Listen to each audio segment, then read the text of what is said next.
Hello and welcome to a new series on this channel.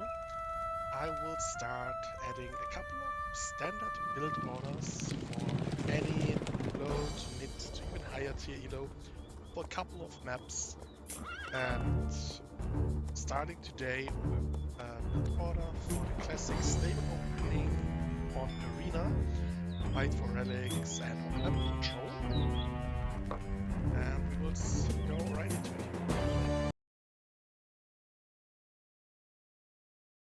As you can see, we will start this with Saracens, as they don't have a Dark Age or a Feudal Age bonus to speak of that will influence the performance of the build order. If you can do it with Saracens, so to say, you can do it with everyone. First off, standard 2 houses, and on food we go. We already found our D equivalent, so we will start pushing it as soon as possible. Luckily, or we need second sheep in this case even. If you're a bit further away or take longer to find it, then just go with sheep till you're comfortable to push it in without causing idle time under the TC. We will also do it with chicken as a comparison, so everyone sees how the build orders differ and with a chicken to deer. Also has an impact whether you have boars or rhinos or elephants, other types of sheep like buffaloes with more food. So in this case, we got quite lucky for the presentation as it's more of a scarce food version. So we don't have the full 4 deer, we don't have any big boar equivalents with more food, and only pigs food. So it's a perfect showcase. So you can see 6 on food, getting the deer, and then 4 total on wood. Fourth one is gonna make us a house 2.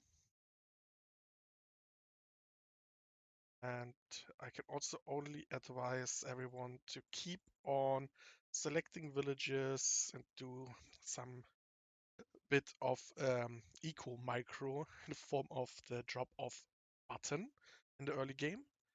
It will smooth out and eliminate resource shortages for modern build orders.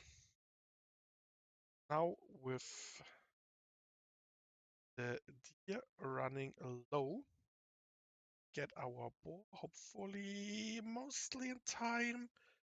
Guess we are a bit slow, but that's not an issue. We'll keep on adding to the board till we have 10 on it. Scout meanwhile can go and look at the map for us. Now 10 on food. We'll switch over to 4 more, but on berries this time. Also add another house.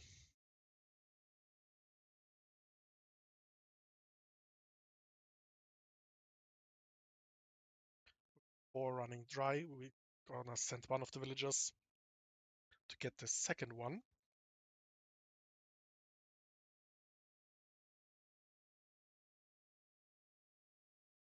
Use TC fire to minimize issues on villages. Always look if you get something with a scout, if you have APM and patience for it. Keep on adding villagers onto our sources.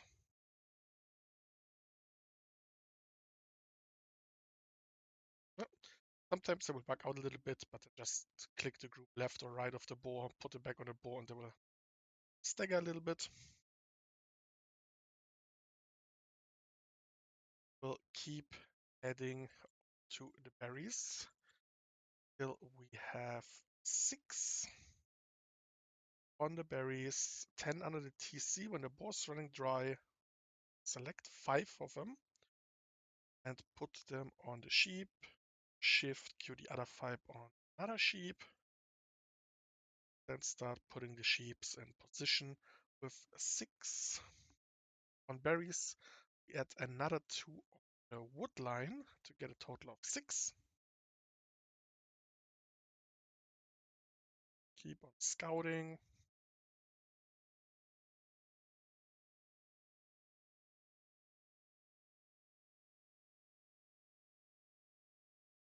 We can make them more efficient by gathering to closer trees. Feel free to do so. And our last 2 will go onto the gold.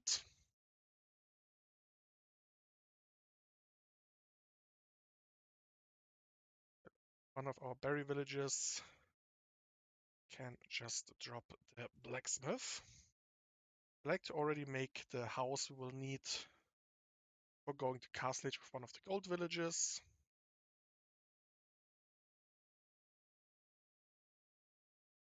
And we get our last sheep under the TC.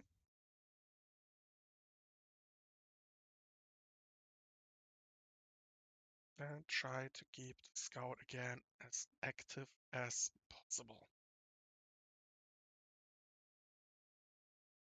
With this sheep going to run dry, we'll shift queue them onto wood lines, but one of the 5 actually go and make us a farm.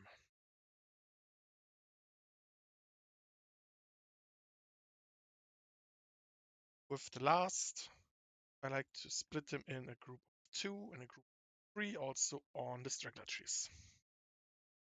We queue our 2 villagers before going up to Castle Age and send them to the woodline with the 6.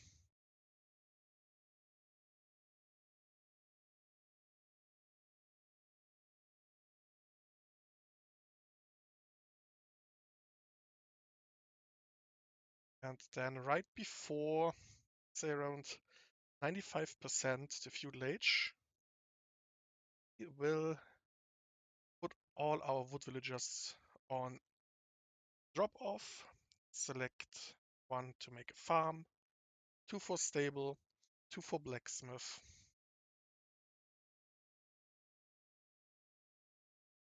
Then put them back on 2 stragglers. In this case, I like it to 2 back on stragglers, be it stable or the blacksmith, and the other 2 also go to the wood line, filling up with 2 new villagers.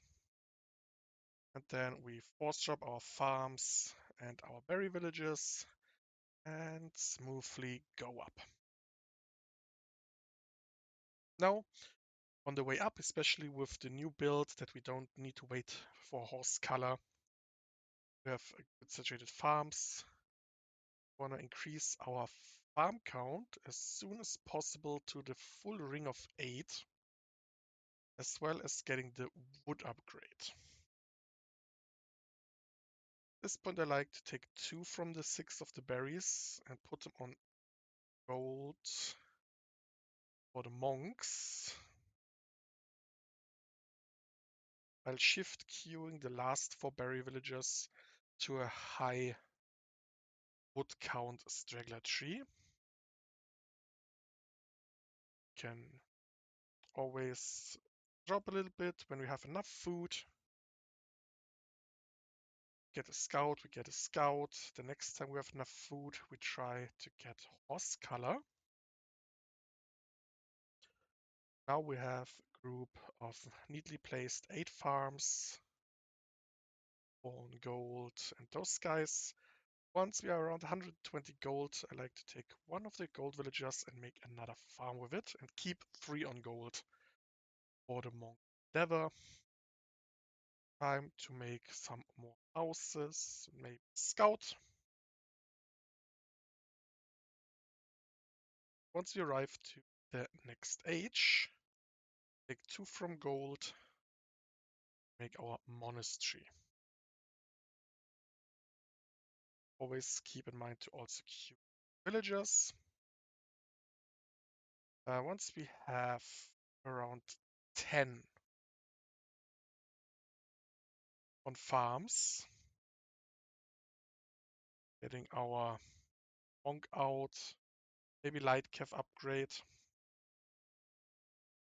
I tend to look at my wood count or the potential of a second TC. You can also decide first add around 3 to 4 more farms.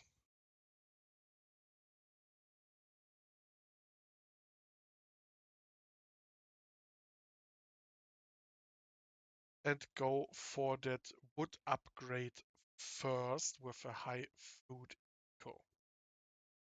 Maybe getting more units out. Kind of depends on like how much is the enemy investing, how much do you want to invest. Also flexibly just keep adding more farms or go for upgrades and then more monks depending on what you do. With the Saracens, it's also an option to go with a market instead of a blacksmith. Most eco-civs can do the same. At this point, I like to change my waypoint for the TC to a location. I think I wanted to add my next TC. Get to like 2 wood villagers there. Take the ones from the stragglers and add my TC. At this point, we are basically just gathering relics, making potentially more army, thinking about potential eco upgrades. If you have around 16 to 20 farmers, I like to add wheelbarrow as well. And that's it for the early guide on the Castle Age FC on Arena for map control and the relic contest. I hope you enjoyed and see you all for the next one.